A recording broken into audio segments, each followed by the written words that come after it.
Dava Jaya Kunja Bihari Jayorada Madhava Jaya Kunja Bihari Jaya Gopijana Vallabha Jaya Girivaradhari Jaya Gopijana Vallabha Jaya Girivaradhari Yashodanandana Vraja Janaranjana Yashodanandana Vraja Janaranjana Yashodanandana Vraja Janaranjana Yashodanandana Vraja Janaranjana Yamuna Tira Vanachari Yamuna Tira Vanachari Yamuna Tira Vanachari Yamuna Tira Vanachari Jayorada Madhava Jaya Kunja Bihari Jayorada Madhava Jaya Kunja Bihari Jaya Gopijana Vallabha Jaya Girivaradhari Jaya Gopijana Vallabha Jaya Girivaradhari Yashodanandana Vraja Janaranjana Yashodananda Vraja Janaranjana Yamuna Tira Vanachari Yamuna Tira Vanachari Hare Krishna Krishna Krishna Hare Hare Hare Rama Rama Rama Hare Hare Hare Krishna Krishna Krishna Hare Hare Hare Rama Rama Rama Hare Hare Jaya Prabhupada Jaya Prabhupada Jaya Prabhupada Srila Prabhupada Prabhupada Jaya Prabhupada Jaya Prabhupada Srila Prabhupada Gaura Premanande Hari Hari Bol Om Namo Bhagavate Vasudevaya Om Namo Bhagavate Vasudevaya Om Namo Bhagavate Vasudevaya. Muito boa noite a todos e a todas. Hare Krishna. Galera que nos aqui com tradução e significado dado por Sua Divina Graça Srila Prabhupada. Hoje nós vamos ler o verso de número 46 do capítulo 2, e esse capítulo é intitulado Resumo do Conteúdo da Bhagavad Gita, ok? Então, estamos aqui já na metade desse capítulo. Na verdade, já passamos da metade desse capítulo. É um capítulo extenso, é um capítulo assim importante, muito importante. É um capítulo que a gente tem que entender, entender mesmo a mensagem que ele está passando, porque, como o próprio capítulo diz, é o resumo, né? Então vamos lá.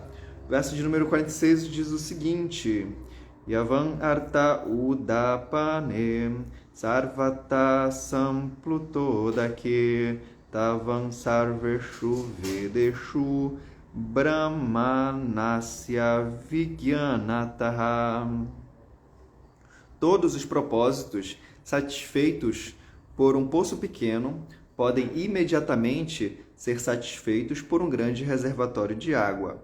De modo semelhante, todos os propósitos dos Vedas podem ser cumpridos por aquele que conhece o seu propósito subjacente. Esse aqui é um verso bem famoso. É uma das coisas que eu acho mais interessantes, assim, mais legais na Bhagavad Gita, são as analogias.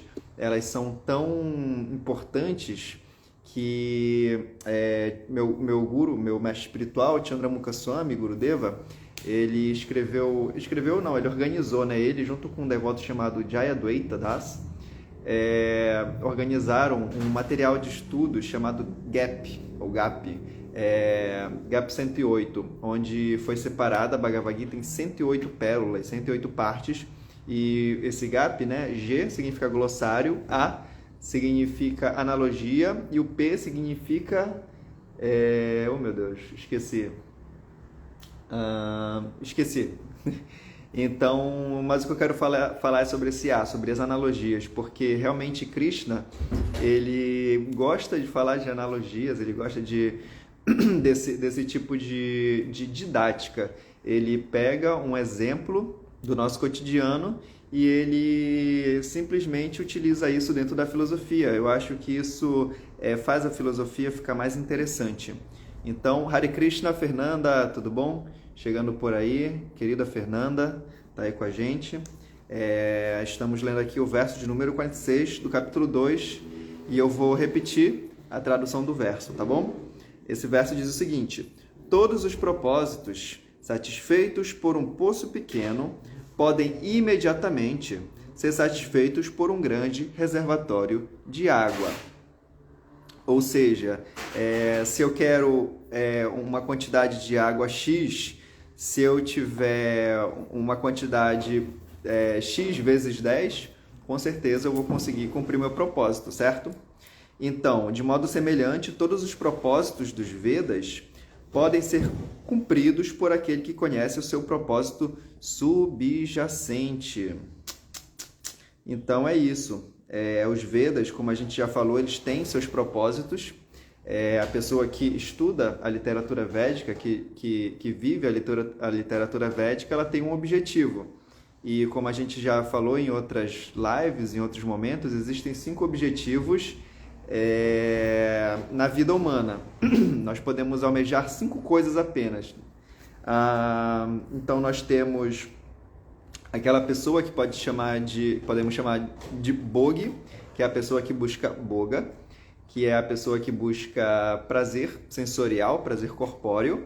Nós temos o Karmi, que é o que pratica karma, que é a pessoa que também busca um tipo de prazer, só que ele busca um prazer através através de um esforço, através de um trabalho, certo? Então nós temos o Bogi, nós temos o Karmi, que são materialistas, e depois nós começamos a entrar no campo dos transcendentalistas. Nós temos o Gyani, que é uma pessoa que já está buscando um conhecimento voltado para a iluminação, para a liberação, que a gente chama de moksha, né? Nós temos os yogis buscam poderes místicos, e nós temos os bhaktas, que são os que praticam bhakti, certo?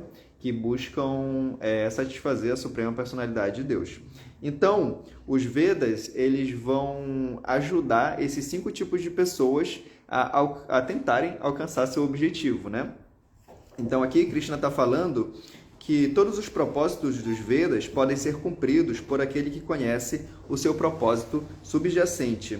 E como a gente sabe, o propósito subjacente dos Vedas é justamente que nós possamos nos reconectar com a Suprema Personalidade de Deus. Inclusive a palavra conexão, ligação, a gente pode relacionar com a palavra religião. Religião do latim significa religare, que é justamente essa conexão. E yoga também significa conexão, que vem da raiz yud, que também significa conexão.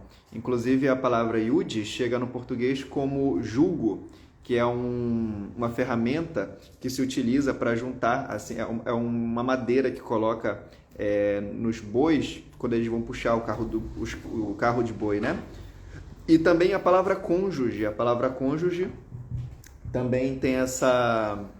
Também vem da palavra da raiz, né? Yud, que significa yoga. Então é isso. O significado diz o seguinte desse verso.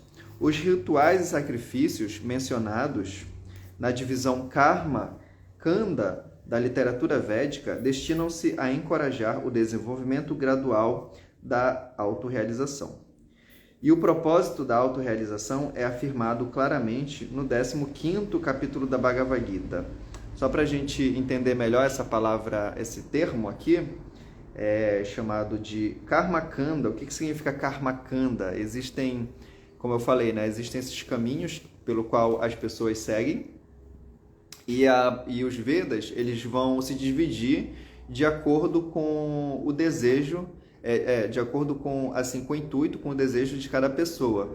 Então, o Bhogi, como eu falei, que é a pessoa que busca gozo dos sentidos, ele não se utiliza da literatura védica. Então, não vai ter digamos assim, um campo da literatura védica que vai falar sobre esse tema, porque a pessoa que busca apenas o prazer dos sentidos é uma pessoa que se utiliza, às vezes, até de meios ilícitos para conseguir essa sua meta. Então, os Vedas, eles vão começar justamente para a pessoa que está buscando o gozo dos sentidos, mas quer fazer isso de uma forma correta, né? Se é que podemos falar isso. Então, Prabhupada está falando aqui que os rituais e sacrifícios mencionados na divisão Karmakanda da literatura védica destinam-se a encorajar o desenvolvimento gradual da autorrealização. Então, nós temos esse caminho chamado de Karmakanda, onde a pessoa ela trabalha, ela adora, faz adorações a semideuses, a entidades vivas, para poder conseguir bens materiais. Nós também temos o segundo nível, que é Gyanakanda. Gyanakanda é o caminho das pessoas, como a gente já falou, das pessoas que estão buscando a iluminação, buscam conhecimento para alcançar a iluminação, também chamado de Moksha, liberação. Nós temos um outro caminho que se chama Upasana-kanda. Upasana-kanda é um pouco, assim, é um termo um pouco complicado de entender, porque o Upasana-kanda são pessoas que estão praticando algum tipo de ela tem uma devoção, ela está praticando um serviço devocional, só que ainda é num campo material, ainda é para os semideuses, ela ainda acredita que os semideuses poderão ajudá-la, certo? E tem Bhakti-kanda, que é a pessoa que realmente já alcançou um nível avançado de espiritualidade. E cada um desses caminhos tem várias literaturas, e dentro da literatura de Bhakti-kanda, o principal livro é o Śrīmad Bhagavatam. E nós também temos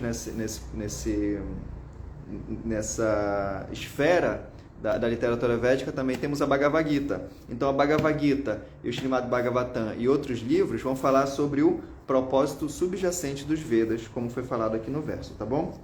Então, o Prabhupada está falando aqui que o propósito da autorrealização é afirmado claramente no 15º capítulo da Bhagavad Gita. Esse é um verso muito famoso, todos nós devemos conhecer esse verso, porque foi o verso que Prabhupada mais citou. Existe um livro chamado Prabhupada Shloka. É difícil de encontrar esse livro, mas é um livro que fala sobre os versos que Prabhupada mais cita. Então, é uma sequência assim, extensa, de versos que Prabhupada utilizava nas suas aulas. E o primeiro é o verso 15 do capítulo 15, que fala Sarvasya Chaham Hridi Sannivisto Mata Smriti Gyana Apohanamscha Vedascha Savai Aham Eva Vedyo Vedanta Krit Veda Vid Veda Chaham. A palavra Veda é repetido 4 ou 5 vezes, porque Krishna fala que ele assim, a origem dos Vedas, ele é aquele que conhece o Vedanta, ele é inclusive a meta dos Vedas. Então, aqui nesse verso, a gente já sabe qual que é o propósito subjacente dos Vedas, certo? Nesse verso. O objetivo de estudar os Vedas é conhecer o Senhor Krishna, a causa primordial de tudo. Logo, autorrealização significa compreender Krishna e nossa eterna relação com ele. A relação que existe entre as entidades vivas e Krishna também é mencionada no 15º capítulo da Bhagavad Gita, no verso 7, tá? As entidades vivas são partes integrantes de Krishna. Portanto, a etapa em que a entidade viva individual revive a consciência de Krishna é a mais elevada perfeição do conhecimento védico. O Srimad Bhagavatam, terceiro canto, capítulo 33, verso 7, confirma isso com as seguintes palavras. Aho bata shwapachotogariam yadivagre vartate nama tubyam tepus tapas te juhu sajnu arya brahmanuchur nama grinanti yete. Esse verso diz o seguinte: ó meu Senhor, uma pessoa que esteja cantando teu nome, teu santo nome, embora nascida em família inferior, está situada na mais elevada plataforma de autorrealização. Essa pessoa certamente executou todas as espécies de penitências e sacrifícios segundo os rituais védicos, e tendo tomado seu banho em todos os lugares santos de peregrinação. Na certa, estudou os textos védicos muitíssimas vezes. Tal pessoa é considerada a melhor da família ariana. Eu adoro esse verso, porque aqui está falando que o Bhakta, que o devoto, ele já passou por todos os tipos de processo, ele já cumpriu. São 4 coisas. É legal a gente memorizar isso, né? Se não me engano, isso daqui é o capítulo 33 do terceiro canto, porque o terceiro canto fala sobre... Eu não lembro exatamente quem está falando aqui, depois a gente pode pesquisar. Talvez seja Devahuti falando para Kapila Deva, mas eu não tenho certeza. Então, quem está praticando serviço devocional, quem está cantando os santos nomes de Krishna, embora nascida em família inferior, ela está situada na mais elevada plataforma de autorrealização. E essa pessoa já fez 4 coisas, né? Ela já executou todas as espécies de penitências e sacrifícios, segundo os rituais védicos. Ela já tomou banho em todos os lugares santos de peregrinação. E ela já estudou os textos védicos muitíssimas vezes. Então, assim, quando a gente encontra um Vaishnava, encontra um devoto, aquela pessoa, ela já tem um histórico, né?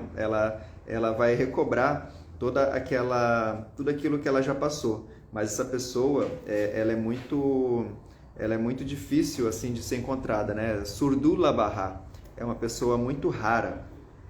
Continuando. Portanto, deve-se ser bastante inteligente para compreender o propósito dos Vedas, sem se deixar apegar aos rituais apenas, e não se deve desejar a elevação aos reinos celestiais visando uma qualidade melhor de satisfação dos sentidos. Isso daqui é interessante, porque a gente pode pensar assim, né? Nós, né, que conhecemos o movimento Hare Krishna agora, nós somos muito afortunados num ponto, mas existe também um grande perigo. Por essa fortuna, né, que eu vou falar agora. Porque, assim, Prabhupada, ele traduziu a Bhagavad Gita, não é literal, assim, a tradução dele não é literal, mas por que ele fez isso? Porque se ele traduzisse de forma literal, nós não iríamos entender.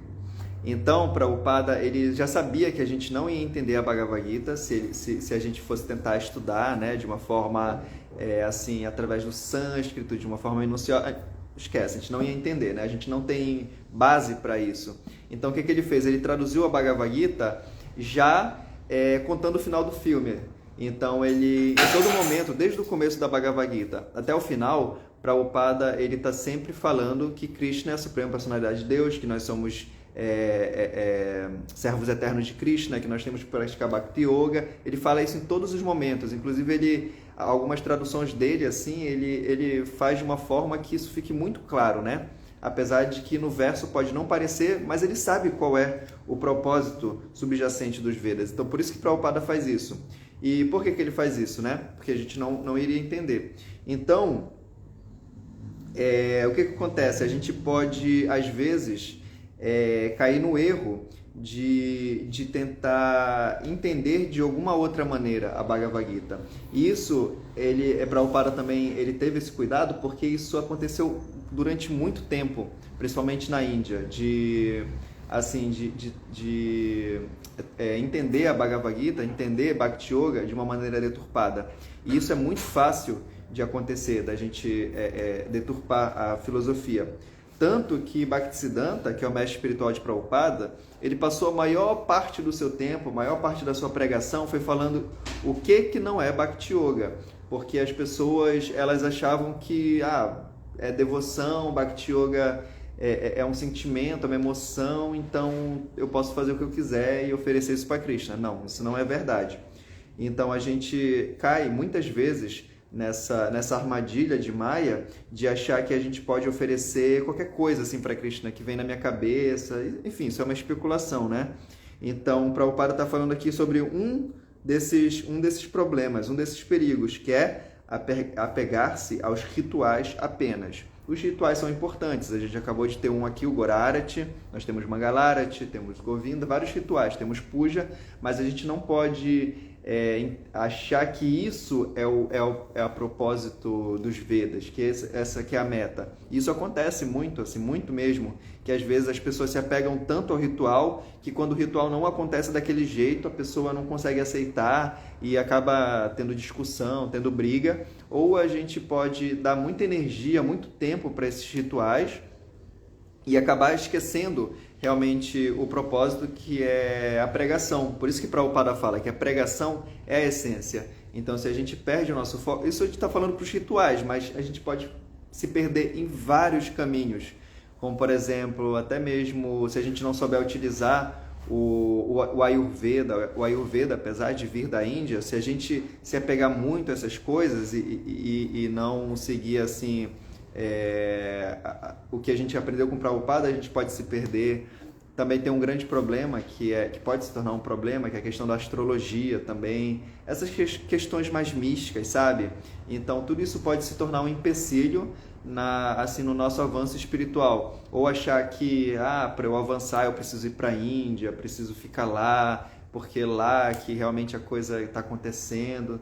Na verdade não, né? Todos os locais Krishna está presente e a gente tem que pregar em todas as vilas e aldeias. Então, às vezes, a gente dá muita atenção para coisas que não são importantes, que não é o essencial, e deixa o essencial de lado, que é a pregação. Então, é muito perigoso a gente cair nessa armadilha. Então, nessa era, não é possível para o homem comum seguir todas as regras e regulações dos rituais védicos. Nem lhe é possível estudar exaustivamente todo o Vedanta e as Upanishads. É preciso muito tempo, energia, conhecimento e recursos para colocar em execução os propósitos dos Vedas. Dificilmente isso é possível nessa era. Todavia, o melhor propósito da cultura védica é alcançado cantando o santo nome do Senhor, como foi recomendado pelo Senhor Chaitanya, o libertador de todas as almas caídas. Isso daqui é uma coisa ruim, mas também é uma coisa boa. A gente não tem a capacidade de estudar, a gente não tem a capacidade de fazer todo esse processo, de praticar um yoga místico, etc. Mas também não é preciso. A gente já tem o processo para essa era, assim, que é o processo mais fácil, que é o cantar dos santos nomes de Deus. Então, a gente não tem capacidade e também não precisa. Quando um grande erudito védico, Prakashananda Saraswati, perguntou-lhe por que estava cantando o santo nome do Senhor como um sentimentalista, em vez de ficar estudando a filosofia Vedanta, o Senhor Chaitanya respondeu que seu mestre espiritual considerava-o um grande tolo. E por isso pediu-lhe que cantasse o santo nome do Senhor Krishna. Ele seguiu essa ordem e ficou em êxtase, parecendo um louco. Nesta era de Kali, a maioria da população é tola e não recebe o necessário treinamento para compreender a filosofia Vedanta. Cumpre o melhor propósito da filosofia Vedanta quem canta o santo nome do Senhor e não comete ofensas. Vedanta é a última palavra em sabedoria védica, e o autor e conhecedor da filosofia Vedanta é o Senhor Krishna. E o maior vedantista é a grande alma que sente prazer em cantar o santo nome do Senhor. Este é o objetivo último de todo o misticismo védico. Srila Prabhupada aqui, Jai. Então aqui no segundo capítulo da Bhagavad Gita, Prabhupada já cantou a pedra, né? Ele já falou qual é a meta última do conhecimento védico. Então a gente percebe que do começo ao fim da Bhagavad Gita, Prabhupada ele nunca tenta assim enrolar, né? Ele nunca tenta só assim preparar para algo lá na frente. Na verdade, ele está sempre falando sobre o mesmo ponto. Ele nunca deixa realmente a peteca cair. Ele nunca desce o nível da filosofia. Ele está sempre colocando em todas as suas palavras o conhecimento de Bhakti Yoga, da sua forma mais pura, da sua forma mais imaculada, certo? Então essa filosofia aqui presente na Bhagavad Gita é uma filosofia que realmente ela não tem nenhum outro tipo de mácula com Karmakanda, Gyanakanda, Upasanakanda, não. Aqui é Bhakti Kanda da sua maneira mais pura. Enquanto que, infelizmente, em outras traduções, em outros significados da Bhagavad Gita, a gente acaba encontrando essa mistura, a gente encontra muitas misturas desses outros tipos de caminhos, que são caminhos autênticos. Inclusive Krishna cria todos esses caminhos de Karmakanda, Gyanakanda, Upasanakanda e Bhaktikanda, mas na verdade apenas, como o Prabhupada falou, para a gente para encorajar o desenvolvimento gradual da autorrealização. Então são escadas, é necessário que a gente vá se elevando esses degraus, mas também a gente tem que ter cuidado para também não utilizar esses degraus para descer. A gente tem que se manter realmente nesse nível de Bhaktikanda. E Bhaktikanda não exclui os outros processos, na verdade ele agrega, ele complementa tudo isso e coloca algo a mais, que é Krishna, certo? Então hoje não vamos nos alongar muito, na verdade já deu o horário, pensei que tivesse sido rápido, mas já são 7 horas. E se alguém tiver algum ponto, algum comentário, tem aqui a Fernanda que ficou até o final, temos o Coração de Sal e tem o Pedro Romão também. Isso aí, temos aqui o Bhaktaod também aqui conosco. Alguma pergunta, alguma dúvida? Então é isso, galera. Amanhã, 4h30 da manhã, temos a transmissão do Mangalarati. Quem tiver possibilidade de participar é muito legal. Vamos transmitir também a aula do Śrīmad Bhagavatam amanhã de manhã. Esperamos vocês lá. E é isso aí. Todas as glórias do Shri Prabhupada.